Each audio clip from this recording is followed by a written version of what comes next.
decades, we've imagined Ice Age humans as small, fragile survivors wrapped in furs, huddled in caves, constantly threatened by giant beasts like mammoths and saber-toothed cats. It's a powerful image, humans as the underdogs in a world ruled by monsters. But archaeological and scientific evidence tells a very different story. Rather than being helpless prey, early Homo sapiens were highly intelligent, organized, and extraordinarily effective hunters. In fact, they may have been the most dangerous predators of the Ice Age. The myth of the helpless human. 50,000 years ago, the world was filled with megafauna, massive animals that dwarf most creatures alive today. Woolly mammoths weighed up to 10 tons. Giant ground sloths were larger than grizzly bears. Saber-toothed cats, Smilodon, carried enormous dagger-like canines. Compared to them, humans seemed poorly equipped. We had no claws, no fangs, no thick hides. Physically, we were slower and weaker. For a long time, the assumption was that humans survived mainly by avoiding danger, scavenging leftovers and hiding from predators. But bones and stone tools left behind reveal a different reality. The evidence, humans as active hunters across North and South America, archaeologists have uncovered clear signs of coordinated megafauna hunts. In Mexico, for example, researchers discovered sites where multiple gompotieres, relatives of mammoths, appear to have been deliberately driven into natural traps like sinkholes. This suggests planning, teamwork, and strategy, not opportunistic scavenging. Modern science adds even stronger proof. Protein residue analysis on ancient spear points has revealed traces linked to mammoths and mastodons. These were not tools used just for cutting up carcasses, they were weapons used in the hunt. Even ancient human skeletons tell the story. Isotope analysis, which acts like a chemical food diary, shows that in many regions megafauna made up a significant portion of early human diets. In some parts of South America, the evidence suggests large mammals weren't rare prizes, they were regular meals. Humans were not hiding from Ice Age giants. They were hunting them. The tools that changed the game: so how did relatively small humans kill 10-ton animals? Technology was key.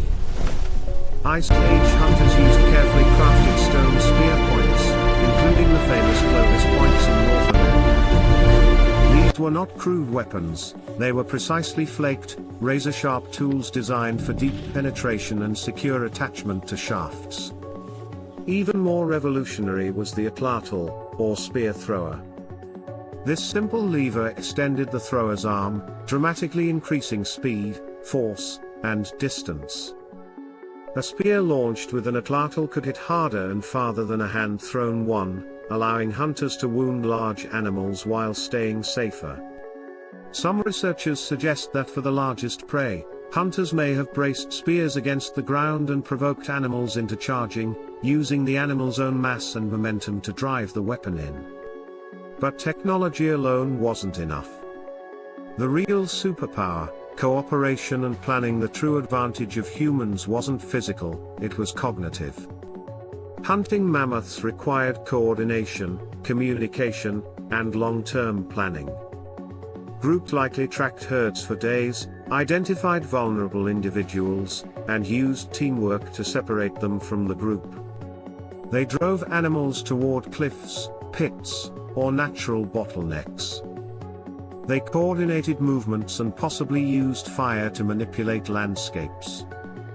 This level of cooperation and strategic thinking was unprecedented. No other predator on Earth combined long-range weapons with complex social planning the way humans did. That combination made humans uniquely lethal. Understanding the giants' weaknesses, Ice Age predators and megafauna were powerful, but not invincible.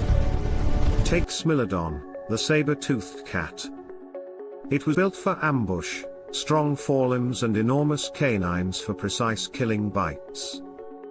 But it lacked stamina, and depended on close-range attacks. Against a coordinated group of humans using long-range weapons, those strengths became vulnerabilities. Mammoths were even more impressive, but biologically fragile in one crucial way. Like modern elephants, they had long pregnancies, few offspring, and slow maturation. Their populations recovered slowly. That meant even modest hunting pressure could destabilize local populations. Humans didn't need to wipe out entire herds at once. They only needed to kill them faster than they could reproduce. The Great Extinction debate around 13,000 years ago, most of the world's large mammals disappeared. In North America, roughly 72% of large animal genera vanished. In South America, it was about 83%. For decades, scientists debated the cause: climate change or human overhunting. Megafauna had survived multiple ice ages before, so climate shifts alone don't fully explain the sudden wave of extinctions. What was new during this period was the spread of modern humans. The extinction pattern closely follows human migration routes. In Australia, the Americas, and elsewhere, large animals disappeared soon after humans arrived. Today, many researchers favor a combined explanation: climate stress weakened ecosystems, and humans delivered the final blow through hunting and landscape burning. One of the strongest clues comes from isolated islands. Small mammoth populations survived thousands of years longer on remote islands like Wrongile Island, places largely free of human presence. When humans were absent, mammoths endured. Where humans spread, they declined. How the hunt shaped humanity. The impact of megafauna hunting wasn't just ecological, it was evolutionary. Taking down massive animals required trust, coordination, and shared rewards. This reinforced social bonds and group identity. It likely strengthened communication systems and planning abilities. The need to process enormous carcasses pushed technological innovation.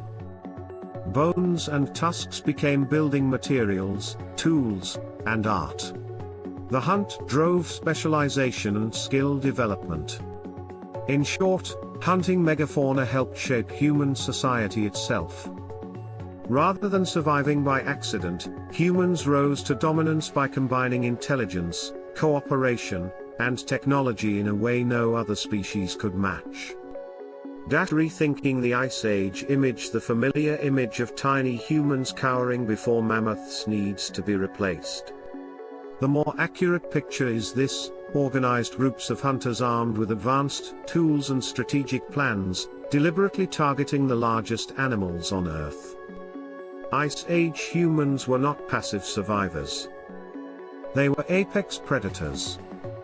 Their ability to adapt, innovate, and work together allowed them to reshape entire ecosystems, and ultimately, the planet. The story of humans versus Ice Age monsters isn't about fear. It's about transformation. In learning how to bring down giants, our ancestors forged the cooperation, creativity, and ambition that would eventually lead to civilization. The surprising truth is that the real monsters of the Ice Age may not have been the mammoths or saber-toothed cats, but us.